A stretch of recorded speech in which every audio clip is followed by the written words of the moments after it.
sana po ay mas pag-aralin natin ang kasaysayan at kami ay bukas para malaman ang aming mayamang kasaysayan, mga produktong kultura, sining at ito. So, muli po maraming salamat sa atin. Tapos na po ang interview. Successful ang iyong interview. So, nakakatuwa. Kanina ngayon ako'y parang estudyante ang kondo na ipormahan na ikaw ano ako inadudot na nakasit properly habang nakikinig sa iyo.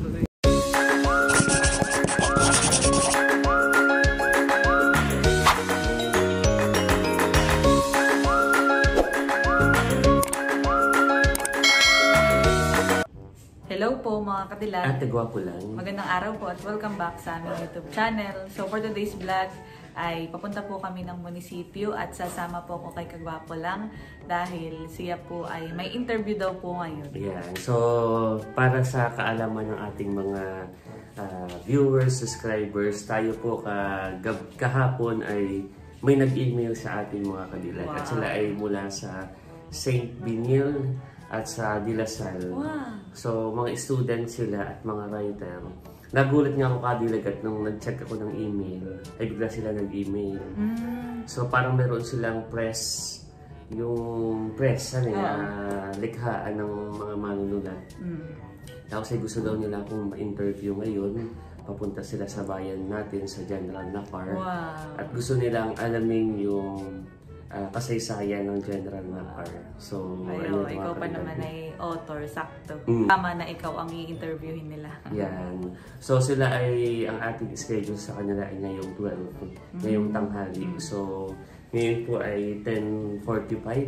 So, meron pa tayong isang oras sa allotment. Pero pwede na tayong pumunta para makapag-prepare mga kabilang. Ako na may sasama po sa kanya at ako'y magagala. Tapos ayun, para madokyo kita. Yeah. Oh, yeah. Ako taga-dokyo mo. Tapos ay nagpaalam ka naman. Oo, nagpaalam ako kung pwedeng mag-vlog ay pwede raw. So sila ay, sabi niya sila ay 5 students mula sa De La Salle at meron silang 2 professor na kasama. Wow. So yun mga privilege ang ganyan looks. Kaya dapat ay yung i-grab. So dapat nga po ako ay papunta sa Lucena, saka sa Sariaya at mayroong palarong Quezon. Ay bukas na po ako paluwas. At ngayon po ay malaking opportunity na yung ma-interview ng mga ganoong mga malalaking prestigious schools. So ayun mga kadilan. So mamaya ako ay magre-review. At syempre kailangan din mag-review, maghanda. At para mamaya ay prepare sa ating mga isasagot. Ako naman ay kahapon may nagpunta dito dati kong kasamahan sa trabaho. Sa ako ay in-invite ni Sir Jonathan, yung aking boss dati sa tourism. Siya ang ating municipal tourism officer. Ako daw ay baka pwedeng mag-judge sa isang competition din. At yun po ay yung parang tourism promotion video. At gaganapin naman siya next week. Yeah, tama-tama rin naman. Yung ating promotion video ay ikaw ay isa sa mga kasama at nag-direct din doon. Yung promotion ng tourism video ng General Nakar. So, nagpapasalamat po kami sa ganitong mga opportunity at sa tiwala na ibinibigay ng mga mamamayan sa atin. Yan, isang pribilehiyo po yun. Po, nakakataba ng puso. Yan, bali kami po ay papunta na sa munisipyo bago pa umulan. Mas okay na doon na lang mag-antay tayo. Yeah. Okay, let's go! So yan, at kami po ay nandito na sa Anuling at dumaan po muna kami kalalubs. Dahil malapit na mag-alas 12, tayo po ay papunta na sa munisipyo dahil doon sa office ang itaan o doon po ako i-interview. At sila ay nag-chat kanina kadilag ay nasa Banugao Road na raw. So malapit na siya dito sa Infanta. Malapit na sa ating bayan. So tayo ay pupunta na rin po doon mga kadilag. Let's go! Nakay bigla ding uminit, Kami po ay nandito na sa munisipyo. Malapit lang naman po itong bahay nila sa munisipyo. Ito ay mga 5 minutes mo. Pero kami po ay nakamotor na. May Christmas tree na din pala,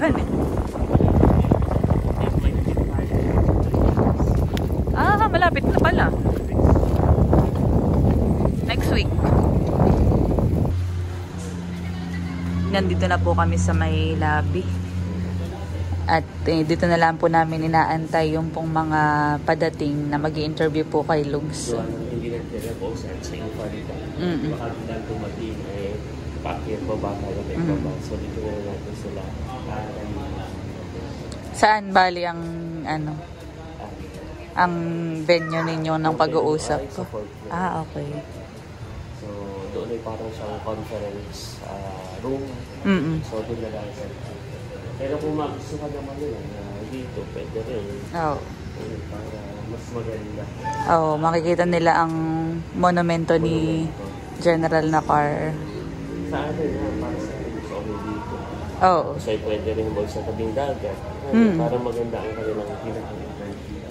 Kaya hindi na muna tayo maghirap baka iba yung gusto ko nila. Oo. Dito ay ito yung letter. Actually yung parang sample question nila. Binigay na sa iyo. So, okay. So sila ay ito. Para ma-ready mo na. Binildan press corps. Okay. So dahil sila ay from De La Salle College of St. William. Doon po dati ako mga kadilag nag-work sa tourism. Kahit po weekend ay may pasok pagka po sa tourism. Ang mga nag-a-assist ng mga pumupunta pong turista kada weekend. Waiting lang po kami. Ayan, at mukhang naririto na po yung amin pong inaantay. Nagpa-park laang. Yan po ang outfit ni Luxia. Kami po ay packet na sa venue. Sama po yung mga students.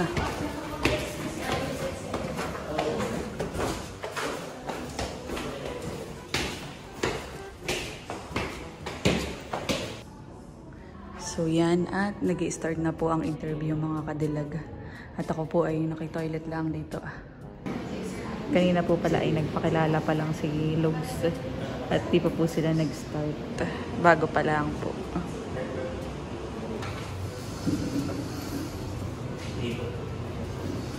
So, isushoot din po yung pong kanilang interview kay Lugs, mga kadilag.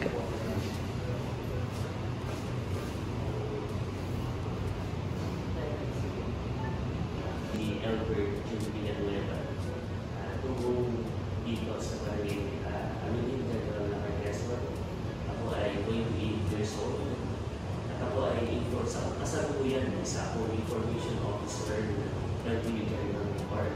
At ako din ay isang author, writer, at blog historians. Ang bayan ng General Nakar ay nahiwalay sa bayan ng Infanta noong 1949. Pero lagi kong sinasabi na hindi nagsisimula ang kasaysayan ng bayan ng General Nakar noong 1949. So bago pa mahiwalay kami sa bayan ng Infanta, dahil po ang bayan ng General Nakar at bayan ng Rial ay isa lamang kabahagi ng bayan ng Infanta o tinatawag po na pinangunan ng Campo. So, nahiwalay lamang kami noong 1949. Pero hindi ibig sabihin na 1949 lamang nagsisimula yung aming kasaysayan. So, pagkakataon na isulat ng mga gawin na yun dahil sinasalit namin sa pamamagitan ng salita. So, isulat ng mga gawin bayan. Ang panawagan ko ay sana po sa ating mga hindi po ay bumisita yan sa ating bayan sa Bayan General Nakar sa natural ang ganda at makikita ninyo ang mga ikasaya namin. At sana po ay mas pag-aralin natin ang kasaysayan at kami ay bukas para malaman ang aming mayamang kasaysayan, mga produkto, kultura, sining at ito. So, muli po maraming salamat sa atin. Tapos na po ang interview. Ayan, at tapos na po. Congrats.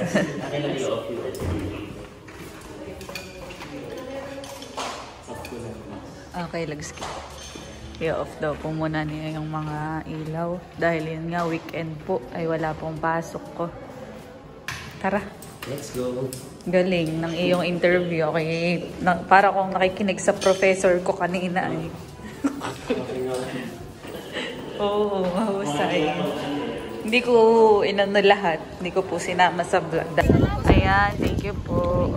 So, tapos na po ang interview. Nagpicture din po sila dito sa may ribulto po ni General Nakar.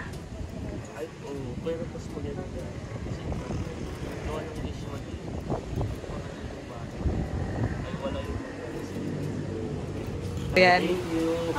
Kami nakamuton, tapos ay pagkalabas lang nito, yun yung sa akin. Ang bahay nila. Oo, malapit lang bahay nila. Ingat kayo sa atin. Pag may mga question pa kayo kapag mag-lumina, pwede lang po mag-message. Kasi yung article, pwede kayo mag-isend sa inyo pag kailangan. Sige po, makakahingin ko yung ilan na nyo. Salamat. Thank you po. Sige po na lang po. Thank you po. Kami po ay magpapatila muna dahil bigla pong bumuhos ang ulan. Bago po umuwi. May mga book din silang binigay. Oo nga. Oo, So, maganda. ito yung mga kawarang nila, yung mga student. So, thank you sa kanila. At sila ay parang pauwi na rin. Talagang kumbaga nagsadya lang sa bayan ng General Nakar para malaman yung pinakang history at alamat. Tapos sa yung mga kwentong bayan. Nakakatuwa. Kami po inabot na nga ng malakas na ulan. Maya-maya tayo nagtutuwi. Kanina parang ako nakikinig sa prop. Promise. Ganun ba? Oo. So, tila na po at kami po ipauwi na din. Okay, successful ang iyong interview. So, Nakakatuwa. Kanina nga ako'y parang estudyante ang kondo na informahan na ikaw ano ako inadudot na nakasit properly habang nakikinig sa iyo. So, nakakatuwa naman dahil malayo ang kanilang pinuntahan. Kasi para lamang ako ma-interview. Kasi lang nga daw tuwang-tuwa nung ako nag-reply. Dahil sila ay nag-message sa akin sa Facebook. Ay bakit pag naman hindi po friend, ay naglalagay siya sa friend request. So, nag-email nung pinabasa. Wala. Hindi ulan yun. Gawa ng puno. Hindi tubig. Ayan, so, successful naman ang kanila. At tayo po ay pauwi na. Let's go. So, yeah. Ayan po ay walang masyadong tao dito sa munisipyo. Gawa ng weekend ka. Walang pasok. So, yan. At nandito na po ulit kami kalalog. Mamaya kadilag ako ay paluwas din, madaling araw. Dahil ako nga ay papunta sa Lucena para sa Palorong Quezon. So kami ay magdodoki at magko-cover doon. Siguro baka ang balik ko na ay Martes o Miyerkules. Ilang araw kami doon. So kanina ay successful din yung interview sa atin ng taga Lasal at kachat ko rin, nag-post din ako. Nagpapasalamat sila na yung kanina sa Panayam at looking forward sa mga iba pang opportunity na katulad. Ayan na yun, yung kanilang interview sa iyo.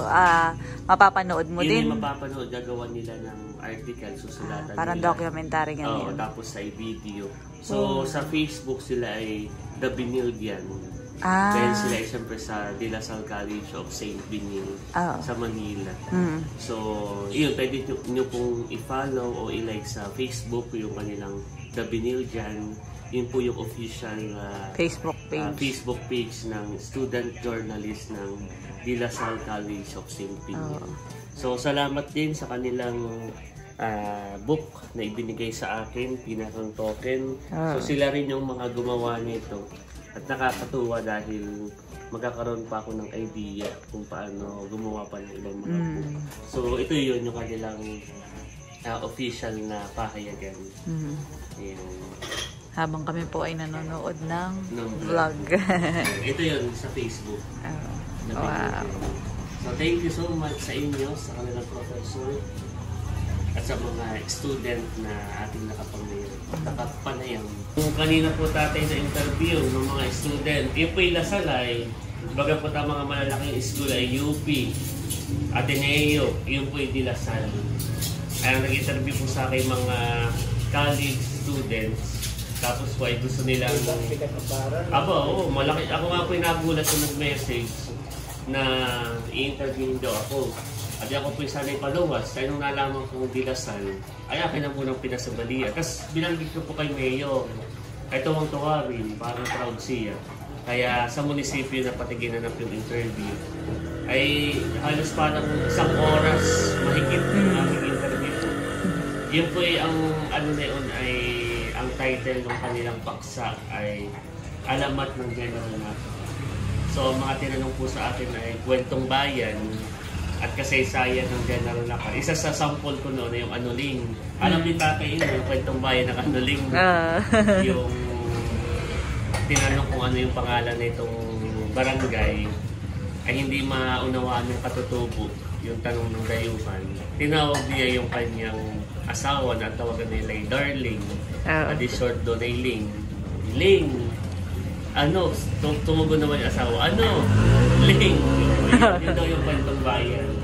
Kasi yun, tinama natin sa kasaysayan na yun pala isang uri ng puno. So yun, mga kwentong bayan at kasaysayan, saka po yung buhay ni General Naka. Ay halos magdadalawang oras kaming nag-uusap. Kanina ngayon nung ako'y nadudoy, para din akong estudyanteng nakikinig sa professor. Ako naman yung nagsusulat, ako yung nagtatanong din ka na tatay na yun sa mga kwentong bayan, yung sa libro. So nakakatuwa at kumbaga kahit pa paano nagbubunga yung effort sa pagre-research. Sa pagsulat. Pagsulat. Saka ako yung nagtataka kung paano nila ako nahanap. Yung pag-research talaga sila. Dahil naghahanap nung kung sino yung pwede nilang mapagtanungan. Maya-maya po ay pauwi na din po ako sa bahay. So ako'y magagayak na rin. Ingat na lang pag-uwi ka din. Ako na lang uuwi, nakamotor at si Lux nga po ilang araw sa Lucena. Ay sa akin muna yung motor po namin. Yeah. So tayo ay kita-kits na ngayong Tuesday or Wednesday.